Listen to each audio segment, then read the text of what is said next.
Hello. I didn't mean to neglect this channel. It's been literally a long time.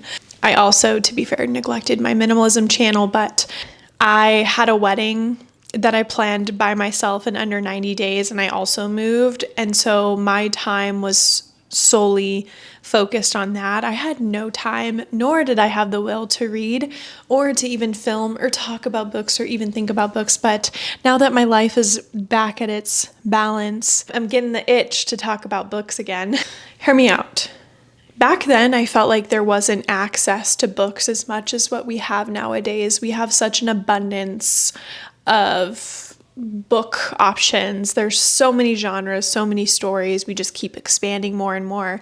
And back then, reading was a privilege. Owning books was a privilege. To buy them, the people that had books, it was more common to reread these books, therefore probably remember them more. But now, at least for me, living in a world with so much access to books, I just want to read new ones constantly. I don't always remember the plots of the novels that I read, but what I do remember is how they make me feel. The books that I selected today just jumped out at me on my bookshelf, so I'm sure there'll be a part 2 to this, but let's talk about it. For starters, these first 2 books made me feel lonely. Allow me to elaborate. Never Let Me Go by Kazuo Ishiguro. This is not a novel for everybody. His writing style is very unique. I found it really hard to get through in certain parts. The main character, Kathy, her life is essentially just determined. Even though her entire childhood, she tries to find meaning in life. There's something so lonely about having everything just determined for you. And even though she's surrounded by her 2 best friends and she's in this boarding school, we're kind of confused. You're really like confused in the beginning. You're like, what is the purpose of this school? What are they learning? The things that they do are odd. There's something about her life that makes me feel so lonely. This book definitely left me feeling that way. Similarly, I Who Have Never Known Men by Jacqueline Hartman. We have our main character who's imprisoned in a cage with, I think it's 39 women, and it's very confusing, right? You're like, what's going on? This also made me feel very lonely because even though she's surrounded by all these women, there's no moment where she can really connect because she's thinking about survival, and that is just sad.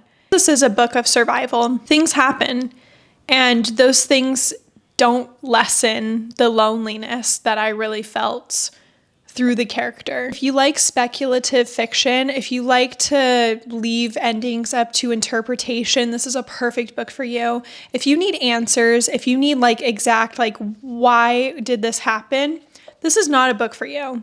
I'm going to save you the pain of this book. I say this all the time.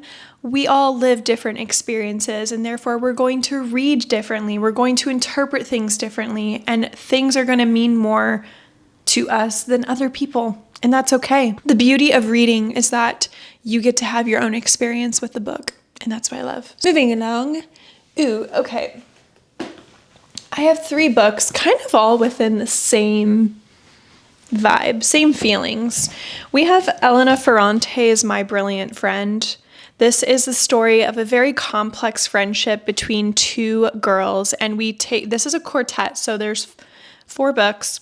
We follow their life as they grow up, and this one specifically made me feel this type of nostalgia that I can't describe, just something that we live through as kids. It's like that feeling when you think back of good memories in your childhood, the innocence and being outside and playing.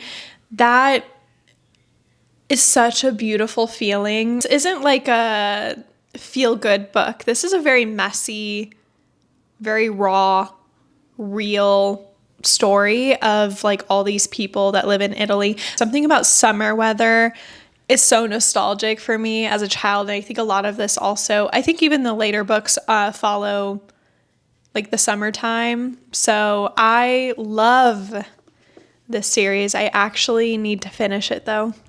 I'm waiting to find the 4th book used.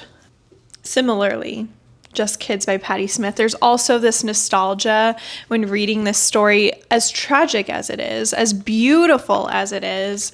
There's something about their youth and messing up and being wrong and discovering themselves that reminds me so much of my college years. I am not an artist, although I dabble in artistic activities. There's like this romanticization that I think people have when reading this story of like the struggle artist who's trying to find themselves. And it's also inspiring though. And that's why I get why people romanticize it. Okay, Crying in H Mart by Michelle Zauner. This story, even though I cannot relate to her culture, I related to Michelle so much. Just the feelings that it left me are many, but one that stands out to me is love, which love is such a complex feeling. And it's not just because I loved this book, but Michelle, even though I can't relate to her culturally, I related to the aspects of trying to find your identity. The family dynamics as well, I related a lot to. There's still a quote in here. This is page 73. What had been a delight as a child fell short of what I needed from a father as an adult. We change as people, right? They say like, isn't it like every 7 years we kind of like change? Maybe that's just the cells in our body, but we're not the same people that we were when we were younger. And seeing that from a parental figure, seeing them change based off of like the perception that you had of them growing up, that's hard. That's grief. Okay. And that's what I felt when reading this, is like learning to love those aspects of family. I didn't script this, so I hope this makes sense. I'm just feeling really real and raw right now. I'm just word vomiting here. I'm about to talk about one of my favorite books of all time that I think about constantly. I don't romanticize this story at all, but I romanticize the atmosphere because it takes place in Paris. I loved Paris. Maybe if I lived there, I would feel differently, but there's something so culturally beautiful about Paris. It was one of my favorite trips ever. James Baldwin, Giovanni's Room. If you have this on your bookshelf, I want you, when you're done watching this, turn this off and go pick up this book. I love this book so much. There's something so addicting about Baldwin's writing. It's very atmospheric too. I don't know if that's the right way to describe it. Like, I felt so involved in the story. And I also love that he really makes you think. This book made me feel hopeless. That sounds so negative, but I just remember finishing this book and thinking to myself how important it is to truly believe in ourselves and to be ourselves. And this is a perfect story about the privilege of that. We live in a time where we could be a little bit more like ourselves and express ourselves, whereas back then it was a lot harder to live with some of the identities that we have. I say that obviously coming from privilege. I will definitely put that out there. I felt hopeless after reading this because this is somebody's story. This is somebody's story out there. They have lived this, and I hate that for them.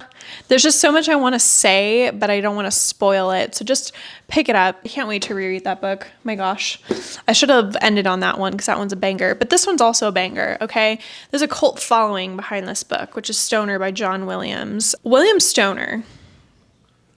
This man is such an interesting character. I just got done reading Madonna in a Fur Coat.